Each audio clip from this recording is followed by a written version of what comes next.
تاکہ جب مورخ یہ تاریخ لکھے گا آج سے 100 سال کے بعد تو وہ لکھے گا کہ ہاں 2025 میں ایسے مرد مجاہد اور ایسی ہماری بہنیں اٹھ کھڑی ہوئی تھی جنہوں نے جس جگہ کا مالک اللہ ہے اس کی حفاظت کے لیے انہوں نے جدوجہد کی اور انہیں اس کو اللہ ہم کو کامیاب کرے گا. پیچھے ہٹنے کا سوال نہیں ہے. جب تک قانون واپس نہیں لیا جاتا ہم لڑتے رہیں گے. ہم عدالت میں بھی قانونی کاروائی چل رہی ہے مگر جو سیکشن پر سٹے نہیں ہوا ہے ہم تو پراپرٹی روز اس کو کھو رہے ہیں. میں شکر گزار ہوں صدر محترم کا. آرگنائزیشنز کے تمام ذمہ دار، میری عزت ماں اور بہنوں، محترم حاضرین اکرام، ہم اور آپ نے ماشاءاللہ بہترین بصیرت و فروز خطابات کو سنا. میں صرف 2-3 باتیں آپ کے سامنے رکھ کر اپنی بات کو مکمل کر لوں گا. بی جے پی نے ایک 16 پیجز کا ایک بکلیٹ نکالا ہے اور ایک 4 پیجز کا پامفلیٹ نکالا ہے. تو میں کوشش کروں گا کہ اس بکلیٹ کا اور یہ 4 پیجز کا ہم پورا اچھی طریقے سے، حلال طریقے سے پوسٹ مارٹم کر سکیں. تو اس میں بی جے پی نے اس 16 پیج کے بکلیٹ میں لکھا ہے کہ 70% وقف کی جائیدادوں پر قبضہ ہو چکا ہے. تو ہم بھارت کے وزیر اعظم سے پوچھنا چاہتے ہیں، جب آپ اس بات کا اقرار کر رہے ہیں کہ 70% وقف کی جائیداد پر قبضہ ہو چکا ہے تو آپ ان جائیدادوں پر جو لوگ قابض ہیں ان کو آپ مالک بنا رہے ہیں لمیٹیشن ایکٹ لگا کر. 70% اگر پراپرٹیز پر جو لوگ قابض ہیں لمیٹیشن ایکٹ کے اپلیکیشن پر جو اپلائی ہو چکا ہے، اور مجھے یقین ہے کہ کئی ریاستوں میں ان کو میوٹیشن کروا کے ان کو مالک بھی بنا دیا گیا ہوگا. تو یہ قانون نریندر مودی وقف کو بچانے کے لیے نہیں لائے ہیں، وقف کے قابض لینڈ گرابروں کو مالک بنانے کے لائے ہیں. دوسرا انہوں نے یہ کہا کہ پورے مسلم سماج کی تائید حاصل ہے.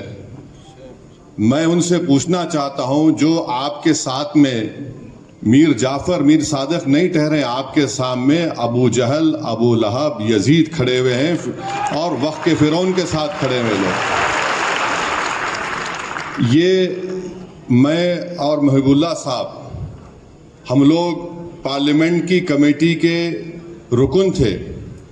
کشمیر سے میر وائز صاحب آئے اور کنیا کماری تک جتنے مسلم تنظیمیں ہیں، چاہے وہ جمعیت العلماء ہو، جماعت اسلامی ہو، اور بریلوی طبقے کے جمعیت المشائخ ہوں، اور جو شیعہ کے جتنے اوریجنل اور جنیون تنظیمیں ہیں، وہ سب اس بل کی مخالفت کی. حتیٰ کہ بوری جماعت کے شیعوں نے بھی اس کی مخالفت کی. ہم پوچھنا چاہ رہے ہیں وزیر اعظم سے کہ آخر یہ کون سے لوگ ہیں جو آپ کے اس کالے قانون کی تائید کر رہے ہیں؟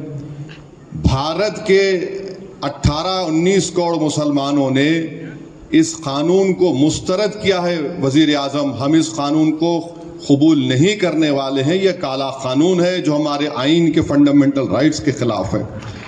دوسرا، نریندر مودی نے اپنے اس بکلیٹ میں لکھا کہ مسلمانوں میں 31% غربت ہے.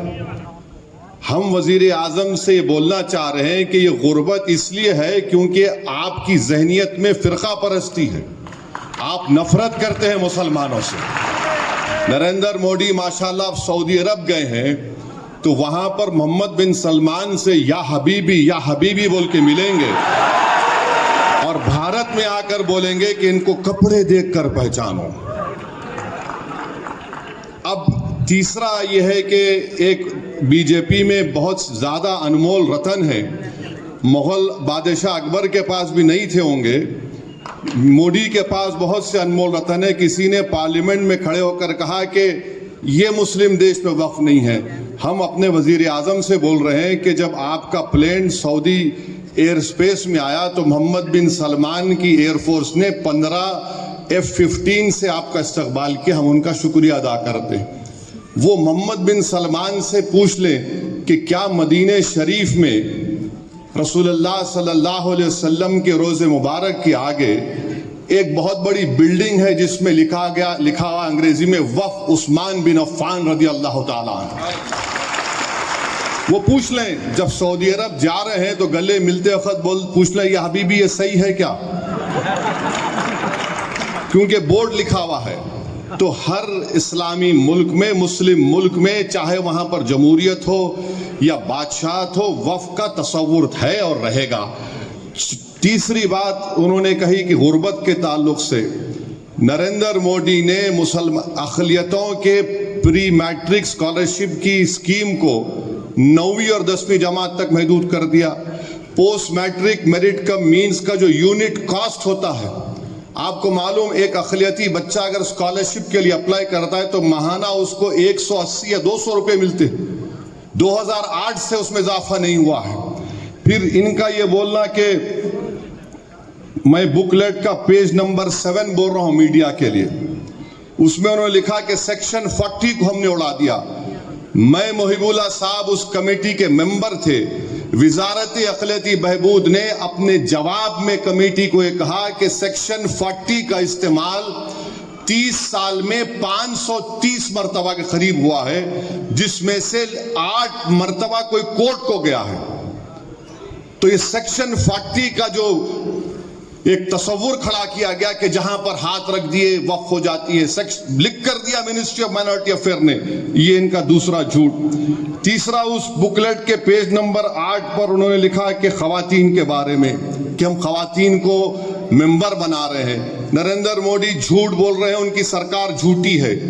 95 کے ایکٹ میں کم سے کم 2 خواتین کا تقرر تھا، اب انہوں نے صرف 2 کر دیا، اور یہ باجا بجا رہے ہیں کہ مسلم خواتین کو ممبر بنا رہے ہیں. نریندر مودی اگر آپ میں واقعی میں آپ کی حکومت میں بی جے پی میں مسلم خواتین سے محبت ہے تو میں آپ سے گزارش کروں گا کہ آپ بلخص بانو کو اپنے گھر میں بلا کر اپنے ہاتھ سے چائے بنا کر پلانے کی ضرورت نہیں ہے آپ میں. اگر آپ میں مسلم خواتین سے محبت ہے تو گلفشا فاطمہ 5 سال سے جیل میں سڑ رہی ہے تمہارے بنائے ہوئے کالے قانون کی وجہ سے. تو یہ قانون، پھر اس کے بعد یہ کہتے ہیں کہ صفحے نمبر 11 پر دلی کے 123 پراپرٹیز کا ذکر کرتے ہیں ان کے اس بکلیٹ میں. سچر کمیٹی نے کہا کہ 123 پراپرٹیز دلی کے جو ہیں اس کی 2008 میں لاگت 7,000 کروڑ روپے سچر کمیٹی نے کہا، اور یہ وقف کی پراپرٹی ہے، اس کو حوالے کرنا چاہیے وقف بورڈ کو. پھر یہ کہتے ہیں کہ ہم نے سچر کمیٹی میں فلاں لکھا ہے. سچر کمیٹی نے لکھا کہ جو قابض ہیں ان کو ہٹانے کے لیے پریمائسز آف ایوکشن ایکٹ کو لاگو کرو، آپ وہ بھی نہیں کرتے. پھر اس کے بعد یہ اگزامپل دے رہے ہیں کہ یہاں قبضہ ہو گیا. کرناٹکا میں 2، چنئی میں 1، پونا میں 1، لکھنؤ میں 1، احمد آباد میں 1، میرٹھ میں 1، آسام میں 1، کلکتہ میں 1، یعنی 14 لاکھ ایکڑ پراپرٹیز جو وقف بورڈ کی ہے. ان لوگوں کو اتنی توفیق ہوئی کہ صرف 9 مثال دے سکتے ہیں آپ، اور ہم آپ کے 11 سال کے کارناموں کی 1000 فہرست رکھ سکتے ہیں جو عوامی دشمن تھے. یہ آپ 11 مثالیں دے رہے ہیں، اور ایک مثال دے رہے ہیں چنئی کے تروچیراپلی کی. محب اللہ صاحب بیٹھے ہیں چنئی میں. جب ہم گئے تھے وہاں کے گاؤں کے لوگ آ کر کمیٹی کو بولے کہ ہمارا کوئی مسئلہ نہیں ہے، وقف سے مسئلہ ختم ہو چکا ہے. محب اللہ صاحب بولے ہمارے سامنے آ کر. اب یہاں پر اس کا ذکر کرتے ہیں. اچھا، پھر ایک گجرات کے ایک مقام کا ذکر کر رہے ہیں. وہ ایک جزیرہ ہے، وہ جزیرے کے اوپر ایک کسی اولیاء اللہ کی مزار ہے، خبر ہے، اور وہاں کے مچھیرے سمندر میں جانے سے پہلے ان کا ایک رواج ہے، وہ ایک بکرا کاٹ کے جاتے تھے. ہوا یہ کہ جب ممبئی میں حملہ ہوا تو اجمل کسب جو پاکستان سے ظالم دہشت گرد آ کر ہندوستانیوں کا خون کیے، وہ اس جزیرے پر رک گئے. تو جب سے وہ جزیرہ بند ہو گیا تو آپ بول رہے وہ ہم چھین لیں گے. ارے وہ دہشت گرد آئے تو اس سے ہم کو کیا کرنا ہے؟ تو اس کی مثال آپ دے رہے ہیں. پھر آپ جائیے کہ یہ قانون میں پھر نریندر مودی نے کہہ دیا کہ اس قانون میں کیا ہے کہ اب کوئی ہندو زمین نہیں دے سکتا. ابھی چلے گئے ہمارے پنجاب کے سکھ بھائی، سنگرور ایک گاؤں ہے جہاں پر ہندو دھرم کے ماننے والوں نے، ان کے گاؤں میں کوئی مسجد نہیں تھی تو انہیں زمین دی مسجد بنانے کی. وہیں پر بنگلور میں ایچ ایم بادشاہ نامی ایک شخص نے، سنیے، ایچ ایم بادشاہ نامی شخص نے اپنی زمین دی ایک مندر کی مرمت کے لیے، اور ملک میں کوئی جھگڑا نہیں ہوا، کوئی فساد نہیں ہوا.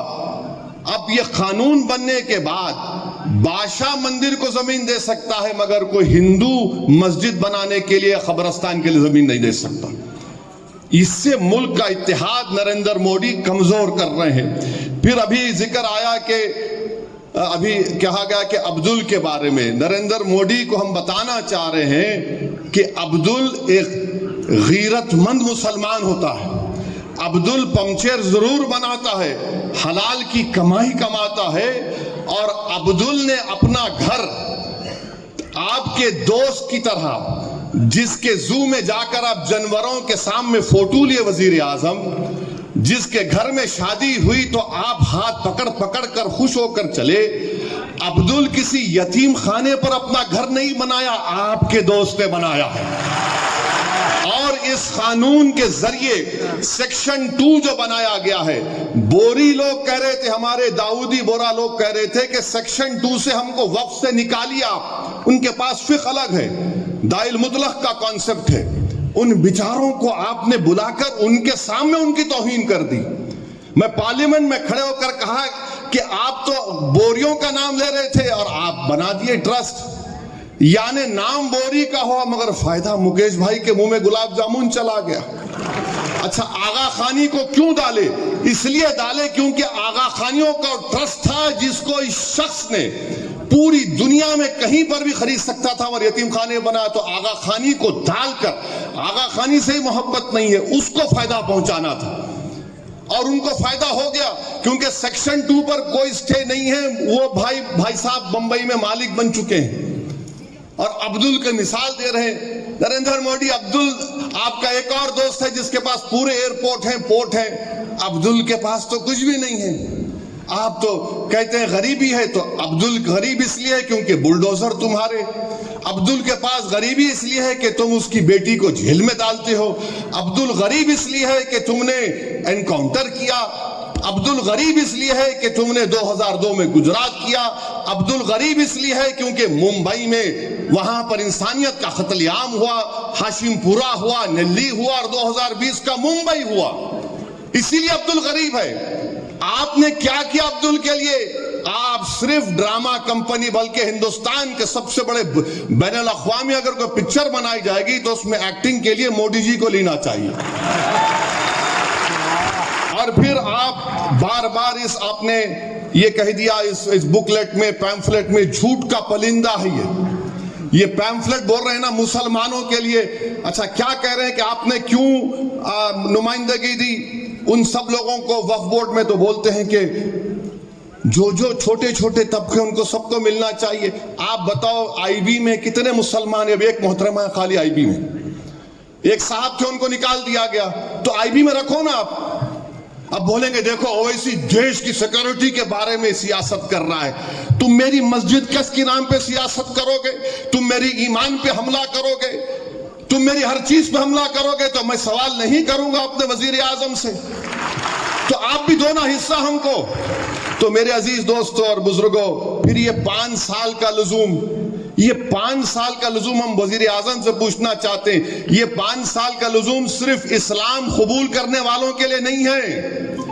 کل اگر آپ بھی وقف کرنے جائیں گے تو بولیں گے آپ پریکٹسنگ ہے یا نہیں. یہ غلط فہمی مسلمانوں میں کہ نہیں جو اسلام قبول کیا اس کو پریکٹس نہیں. جو پیدائشی مسلمان ہے اس سے بھی پوچھا جائے گا جناب آپ پریکٹسنگ ہیں؟ کیا کریں گے آپ؟ ہم بھارت کے وزیر اعظم سے پوچھتے ہیں کہ ماشاءاللہ آپ اپنے مذہب کے مطابق، اپنے دھرم کے مطابق ہر مندر میں جاتے ہیں، مگر کیا کوئی آپ سے پوچھتا ہے کہ آپ پریکٹسنگ ہیں؟ تو پھر مجھ سے کس بنیاد پر پریکٹسنگ پوچھا جا رہا ہے؟ بتائیے آپ کس بنیاد پر مجھ سے پوچھا جا رہا ہے؟ کسی سے پوچھا نہیں جائے گا. ہم سے پوچھا جائے گا یہ کنورٹ ہو یا نہ ہو. اس میں لفظ، اچھا اس میں کانٹروینس لکھا گیا، اگر اس میں کوئی آنے کوئی غلطی رہے گی تو آپ وہ بھی نکال لیں گے. تو جتنا یہ قانون بنایا گیا ہے یہ صرف وقف کی جائیدادوں کو برباد کرنے کے لیے. اور اتر پردیش کوشامبی میں میڈیا نے رپورٹ کیا کہ 58 ایکڑ وقف کی جائیداد گورنمنٹ پراپرٹی کے نام پر رجسٹر کر لی گئی. گورنمنٹ پراپرٹی کے نام پر رجسٹر کر لی گئی. تو میرے عزیز دوستوں اور بزرگوں، میری عزت دار ماں اور بہنوں، آل انڈیا مسلم پرسنل لا بورڈ کا یہ جو پروگرام ہے، آپ سے ہم گزارش کرتے ہیں کہ پورے ملک میں آپ اس کا ساتھ دیجئے. اور یہ جو ابو لہب، ابو جہل اور ہمارے جتنے یہ جوکر ہیں، اب اس قانون میں کہہ دیا گیا کہ آپ اورلی کسی کو متولی نہیں بنا سکتے. یہ جو لوگ مودی کی تائید کر رہے ہیں، میں ذمہ داری کے ساتھ کہہ رہا ہوں، حضرت سلیم چشتی رحمت اللہ علیہ کی درگاہ میں کسی ایک شخص کو وہاں کا مرشد بنایا گیا. اگر میں اردو میں مرشد بولوں تو اس کا الگ معنی نکلتے. تو ان کو جب بنایا گیا تو مجھے بھی انویٹیشن بھیجا دیے کہ نہیں معلوم کیوں بھیجائے مجھے. تو کیا ہوا دیکھیے، اگر وہ قانون پاس ہونے سے پہلے بناتے، محب اللہ صاحب آپ بھی گئے تھے شاید دعوت میں ان کے پاس، ان کی جو بن گئے گدی نشین جو بن گئے انہوں.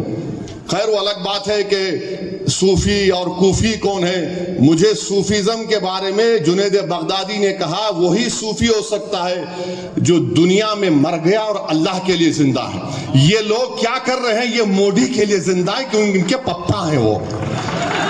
تو وہاں پر یہ اب انہوں نے اپنے بیٹے کو متولی جانشین بنا دیا. تو قانون اب بن گیا، بنا کے دکھاؤ، آپ نہیں بنا سکتے. تو یہ لوگ ایک تماشا کر رہے ہیں. اور جتنے ٹی وی چینل پر ان تمام جوکروں کو لا کے بٹھا رہے ہیں، یہ تمام کے تمام ایک سیکشن ہم کو بتا دو جو وقف بورڈ کی 70% زمین پر قابض ہے اس کو حاصل کر لیا جائے گا. بتاؤ ہم کو، آپ کوئی نہیں بتا سکتے. قانون اس لیے بنایا گیا تاکہ آر ایس ایس کے 100 سال کے جشن جو منایا جا رہا ہے، یہ آر ایس ایس کو ایک تحفہ دینے کے لیے اور اس ملک کے سیکولرزم کو، اس ملک کی آئین کو کمزور کرنے کے لیے، اس ملک کی تہذیبوں کو ختم کرنے کے اور مسلمانوں کے ایمان پر، ان کی مذہبی عبادت گاہوں پر نشانہ بنانے کے لیے. اور میں کلب جواد صاحب کو فون کر کے بتایا ہوں کہ سیکشن 3D پارلیمنٹ میں اس پر کوئی بات ہی نہیں کیا. میں نے کہا کہ 100 ASI کے پورے پروٹیکٹڈ مانیومنٹ چلے جائیں گے. دلی کے 180 ASI کے مانیومنٹ سے وقف کی جائیداد نہیں رہیں گے. اب وہ نکل گئے ہمارے ہاتھ سے. ایویکیو پراپرٹی ایکٹ ہمارے ہاتھ سے نکل گئی. جو پنجاب ہریانہ میں ہزاروں ایکڑ زمین ہے سب ہمارے ہاتھ سے نکل گئی. تو یہ لڑائی لڑنا ہے. ہم نے تو الحمدللہ حیدرآباد میں کامیاب احتجاج کیا. ہم امید کرتے ہیں کہ دیش کے کونے کونے میں ہزاروں نہیں بلکہ لاکھوں کی تعداد میں ہندو، مسلمان، سکھ، عیسائی سب آئیں گے. یہ آئین کو بچانا ہے. بھارت کی طاقت، اس کی خوبصورتی بھائی چارگی ہے، اس کو بچانا ہے. آئیے ہم سب مل کر اس کالے قانون کو شکست دیں. وآخر دعوانا الحمدللہ رب العالمین.